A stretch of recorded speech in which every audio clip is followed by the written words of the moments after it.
Well, I've reviewed a bunch of different types of power stations at this point, but I always get the same general question. Which one do I actually need based on what I'm actually doing? I have 3 different types of portable power stations here, and most of you who are in the market for buying this type of thing are probably looking at these 2 right here, trying to make a decision between these 2. This one is a 2000 watt-hour unit that can run basically anything for an extremely long period of time. You're probably not looking at one of these because they are significantly more expensive than these 2 right here. We're just gonna get that out of the way. I'm mainly gonna be focusing on a comparison between these 2 to kind of tell you what you need to know about these 2 to make your decision. This is the Anker 521 and this is the Anker 535. Brand names don't really matter too much right here, but I just like Anker, so I'm just using these as the example. What really matters is the size of these, what type of ports they have, and how they charge. The Anker 521 is the smaller of the 2 units, which I've reviewed on my channel before, and it has 256 watt hours, while this Anker 535 has 512 watt hours. Both of these units are using lithium batteries that can be discharged 3,000 times and still have up to 80% of their capacity left over after all of that. So Anker makes some of the longest lasting power stations on the market, but if you're not gonna go Anker, just make sure that you're using lithium. This one is what's known as a compact power station, and this one is a mid-sized power station. Compact is basically anything that's under 500. This one's right at 500. But this one's half right at 250. You're usually gonna find the compact ones at 250. So the bigger one is basically double the size in battery, but it looks almost exactly the same, and it just has some more ports than the 521 does. Just to give an idea on size, the Anker 521 can be recharged in about 1.4 hours or 1.5 hours, and then the 535 can be recharged in 2.4 or 2.5 hours, which is pretty good for both of them at the maximum input of power. So with double the sized battery, you have double the price here. So you can usually find this one for $500, and then you can usually find this one for around $250, but there's always deals on Amazon and stuff like that, so you can get these for like $20 less than the actual price depending on when you actually buy them. Both of these have one DC car socket and the same exact display on them, but this one is going to have more USB plugs and more AC outlets on it,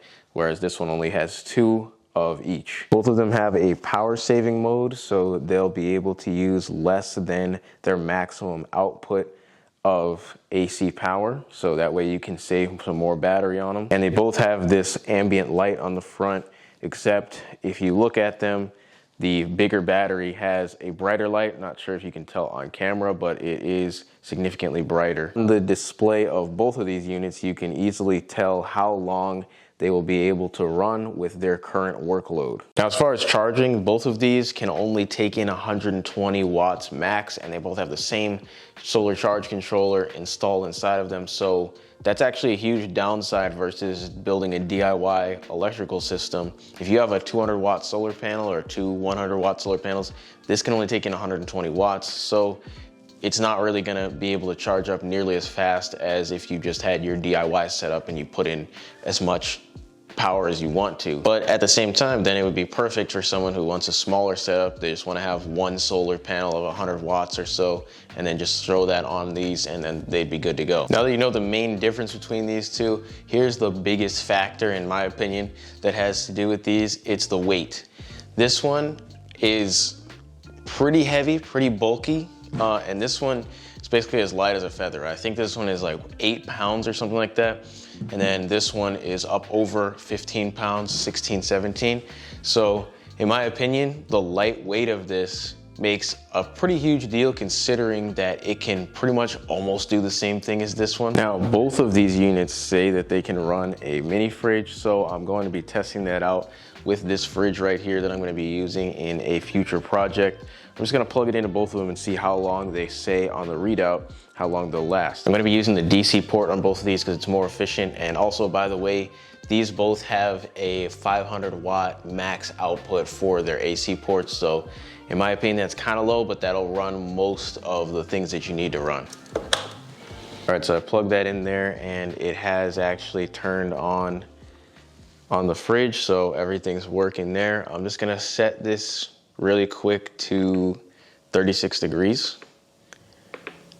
And we'll let the condenser kick in for a couple seconds, and then we'll see how long this says it can run it. I've let it sit for 5 minutes, and according to this, it can run it for 4.8 hours, which is pretty much exactly what they say on the website. They said that this small unit can run a mini fridge for 5 hours.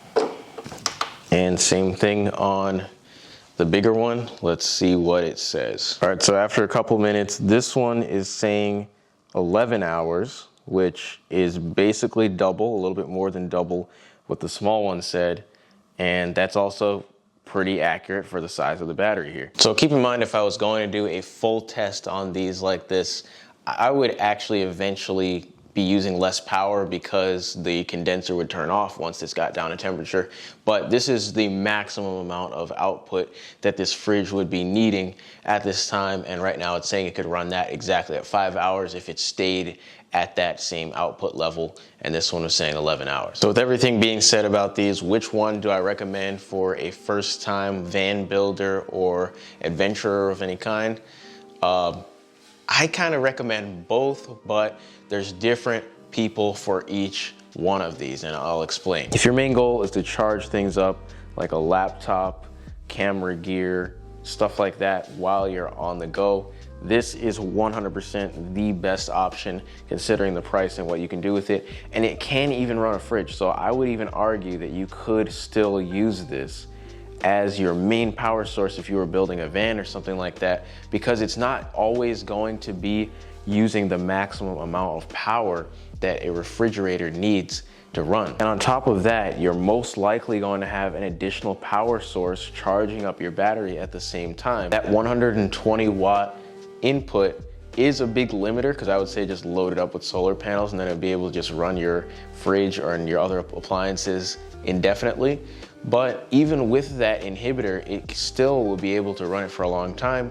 For example, with a refrigerator, once it gets down to the temperature that it's at, it kind of just sits there and acts as a cooler. It's not really drawing much power at all. But I would recommend that you get the bigger unit if you really think that you're gonna be running a ton of stuff, if you use a lot of electricity on your day-to-day life and you really don't need that portability. I mean, you definitely have a lot more security with this unit. Let's say if your solar panels aren't working, you're not able to charge this up with the car or a AC outlet or whatever, you're just not able to charge something up, then you know that this is gonna be able to run that fridge for 11 hours at its maximum output. So it's probably gonna be able to run it for about 24, even more than 24 hours without any other outside help, whereas this one pretty much needs to be hooked up to a solar panel at all times. But this weight and this size, this is so small. This is less than almost 6 inches tall. So you could imagine building this into a cabinet and setting up your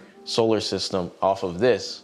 Versus this one, you need a lot more room to figure out what you're gonna do with it. And if you're a tent camper, for example, I have a rooftop tent on my truck. If I wanna climb up into that rooftop tent, I can just grab this and just walk up there with it and use it. I also want to mention that the power in Frank's house went out last week. I happened to have this battery out in my truck because it's so tiny, I just kind of throw it in there with my stuff. Power didn't come on for 3 days, and Frank was able to charge up all of his stuff and even play video games off of this, and it was still at around 50% when we finished it. So it really depends on what you're using this for. So there you go, man. My final recommendation with everything in mind is the Anker 521, the smaller unit, if you're trying to save some money. But if you have the $500, definitely go for this one because you'll be able to use it for significantly longer amount of time.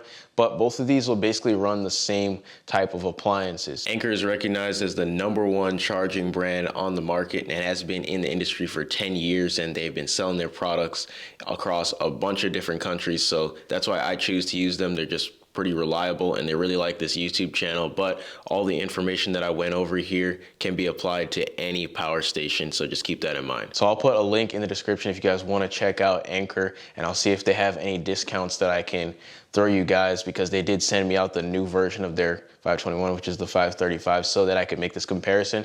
So I'm gonna put their links in the description. Check them out if you get the chance, and I'll be seeing you guys in the next video. Stay tuned.